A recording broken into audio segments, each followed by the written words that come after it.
Cbse Class 12 Business Studies Chapter 6 Staffing Revision Notes. Meaning of staffing.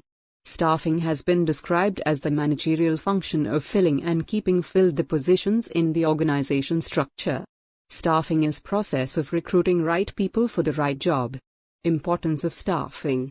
1. Discovering competent personnel. Proper staffing helps in discovering and obtaining competent personnel for various jobs. 2. High performance. Proper staffing ensures higher performance by putting right person on the right job. 3.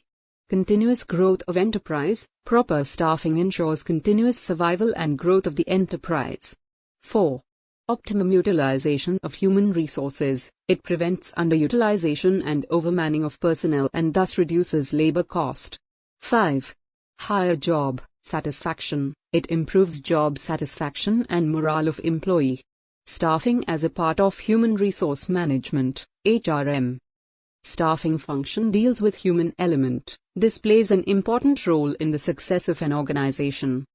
As an organization grows, the number of people employed increases and a separate department called the Human Resource Department is formed, which consists of specialists and experts in dealing with people. Human resource management involves procuring, developing, maintaining and appraising competent and satisfied workforce to achieve the goals of the organization efficiently and effectively. Process of staff. 1. Estimating manpower requirement. Drafting workforce requirements in an organization, defining the job-related activities and recruiting personnel with a specific set of skills, knowledge, qualification and experience. Workforce analysis enable the enterprise to assess the number and type of employees necessary for the completion of a work. It helps in determining whether an enterprise is overstaffed or understaffed and also enables an organization to make necessary steps to take corrective action. 2. Recruitment. Recruitment may be defined as the process of searching for prospective employees and stimulating them to apply for jobs in the organization.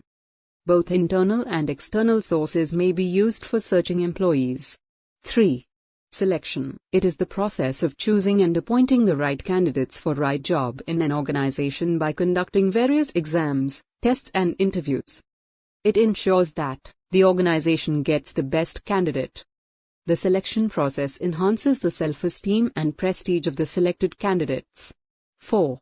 Placement and orientation. Orientation is, thus, introducing the selected employee to other employees and familiarizing him with the rules, regulations and policies of the organization. Placement refers to the employee occupying the position or post for which the person has been selected. 5. Training and development. Systematic training helps in increasing the skills and knowledge of employees in doing their jobs through various methods. Development involves growth of an employee in all aspects such as performance, knowledge, etc. 6. Performance appraisal. Performance appraisal means evaluating an employee's current and or past performance as against certain predetermined standards. Once an employee has undergone training, his/her performance is evaluated.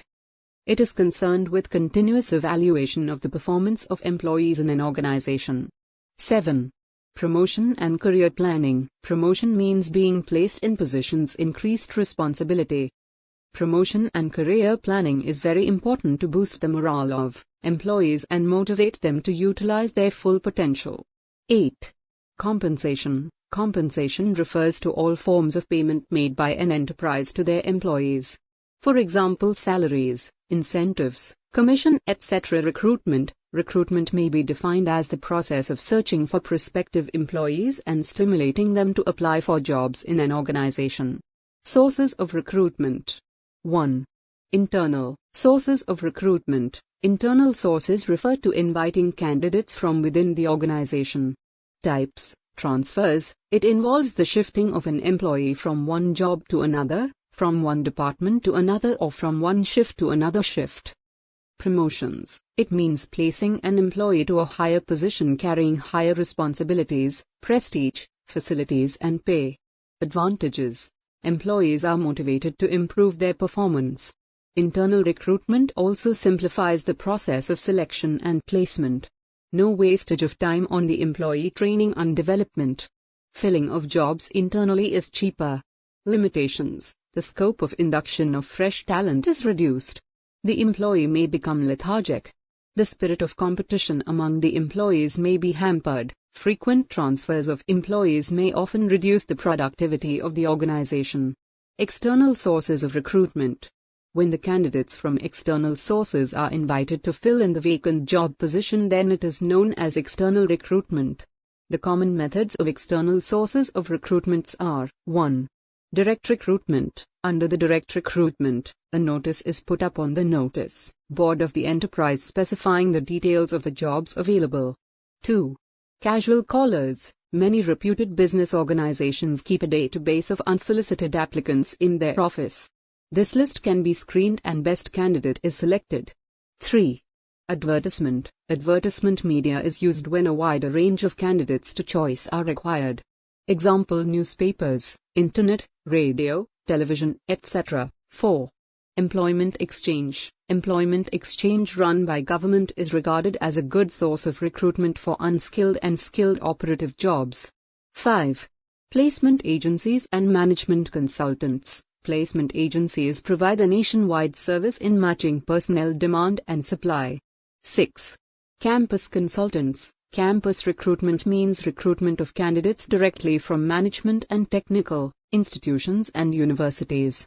7. Labor contractors. Labor contractors maintain close contacts with laborers and they can provide the required number of unskilled workers at short notice. 8. Advertising on television. The practice of telecasting of vacant posts over television is gaining importance these days. 9.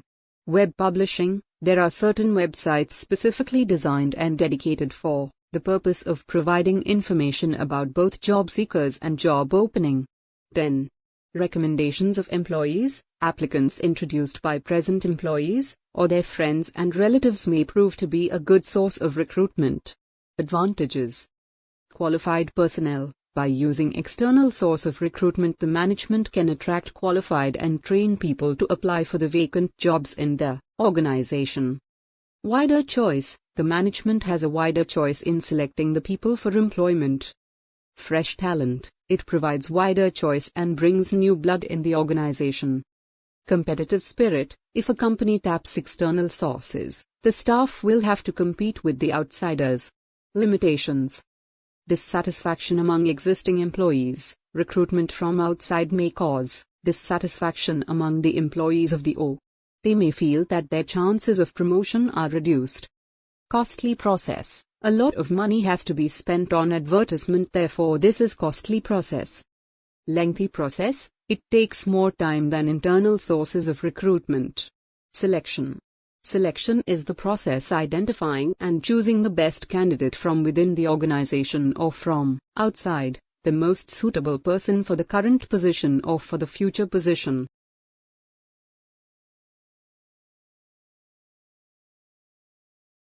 One. Preliminary screening. Preliminary screening helps the manager eliminate unqualified or unfit job seekers based on the information supplied in the application forms. 2. Selection tests. These tests include A. Intelligence tests. It tests a person's ability to make decisions and adjustments. B. Aptitude tests. It is a measure of individual's potential for learning new skill. C. Personality tests. Personality tests provide clues to a person's emotion. D. Trade tests. It measures the existing skills of an individual. E. Interest tests. It allows to know the pattern of interests and involvement of a person. 3. Employment interviews. It is an in-depth formal conversation conducted to find out suitability of the candidate for a specific post. To seek more information about the candidate. To give the candidate an accurate picture of job with details of terms and conditions and to clarify his doubts. 4. Reference checks. The prospective employer checks the authenticity of the references given by the applicant. They conduct a search into candidate's family, background, past employment, education, police records, etc. 5. Selection decisions. A list of candidates who clear the tests and interviews are generally considered for the final selection based on manager's opinion. 6. Medical, physical examination. A medical expert or a certified clinic appointed by organization has to certify whether the candidate is physically fit to the requirements of a specific job. A proper physical exam will ensure higher standard of health and physical fitness of employees, thereby reducing absenteeism. 7. Job offer. After selection procedure and medical examination, he or she is formally appointed by issuing him an appointment letter. 8. Contract of employment. After getting the job offer, the candidate has to give his acceptance.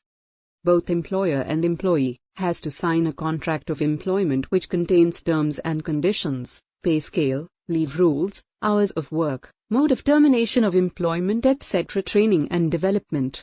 Training is an act of increasing the knowledge and technical skills of an employee for doing a particular job efficiently.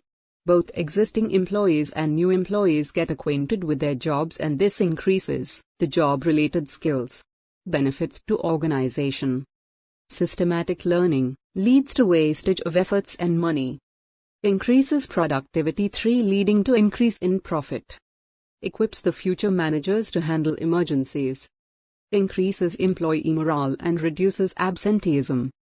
Effective response to changing environment. Benefits to employees. Better career opportunities due to improved skills and knowledge. Higher earning leads to higher earnings.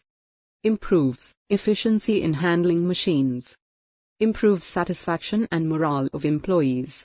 Development refers to the learning opportunities designed to help employees grow.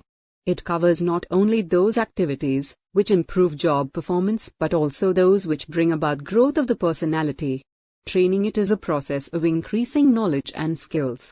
Development. It is a process of learning and growth. It is to enable the employee to do the job better. It is to enable the overall growth of the employee. It is a job-oriented process. It is a career-oriented process. Training methods.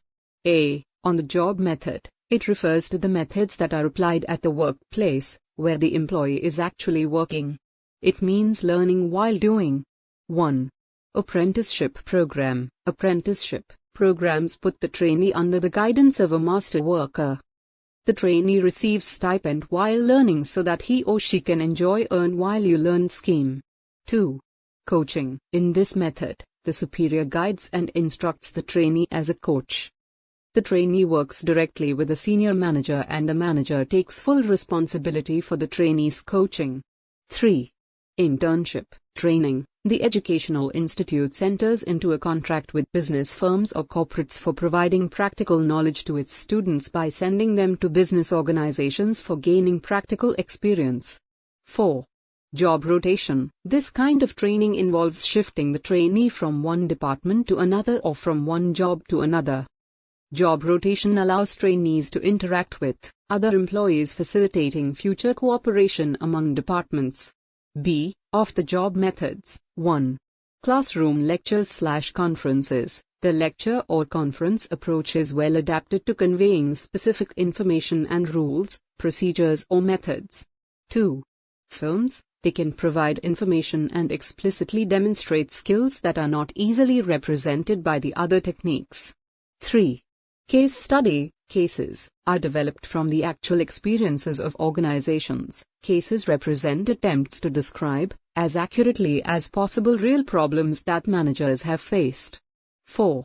Computer modeling. It simulates the work environment by programming a computer to imitate some of the realities of the job and allows learning to take place. 5. Vestibule training. Employees learn their jobs on the equipment they will be using, but the training is conducted away from the actual work floor. 6. Programmed instruction. This method incorporates a prearranged and proposed acquisition of some specific skills or general knowledge. Thank you, and please don't forget